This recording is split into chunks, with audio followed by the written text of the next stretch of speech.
On a tous déjà entendu la phrase « Ça y est, j'ai fini mon projet, on va le lancer ». Ah mais non, j'ai oublié l'ARGPD. Alors on ne dit pas la RGPD, mais on dit le RGPD, parce que c'est le règlement général sur la protection des données. Et le RGPD, on n'y pense pas à la fin de son projet, on y pense dès le début.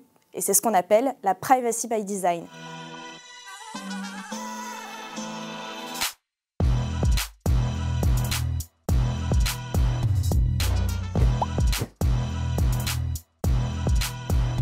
La Privacy by Design, donc comme on l'a vu, c'est le fait d'inclure la réglementation dès le début, en amont de son projet. Et ce n'est pas anodin, parce que ça permet de protéger les personnes, ça permet aussi d'être conforme à la loi, ce qui vous évitera au passage de payer des amendes, et ça permet de gagner du temps. Sinon, on va devoir rétropédaler une fois que le projet part en prod ou est en run, et le refaire partiellement, voire entièrement, parce qu'on n'aura pas pensé à inclure le RGPD.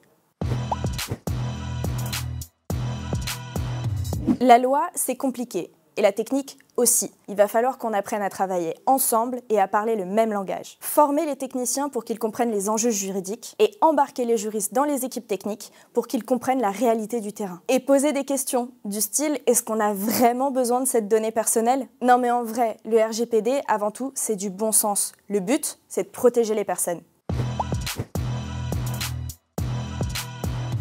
Commencez par bannir les « on sait jamais, ça pourrait peut-être servir » parce que ça vous amène à collecter des données dont vous n'avez pas besoin. Pour vous, je vais vous dévoiler mon top 5 des points à checker. Tout d'abord, respectez les droits des personnes. Elles doivent pouvoir accéder, modifier, supprimer leurs données personnelles. Ayez une politique de confidentialité et tenez-la à jour. Ne déposez pas de cookies toxiques sans le consentement de vos utilisateurs. Comprenez ce qu'est un traitement de données et assurez-vous de sa légalité. Et enfin, mettez en place des mesures de sécurité afin de protéger les données personnelles des individus. Si vous avez ces 5 points, alors vous êtes sur la bonne voie. Et souvenez-vous, la non-conformité coûte plus cher que la mise en conformité.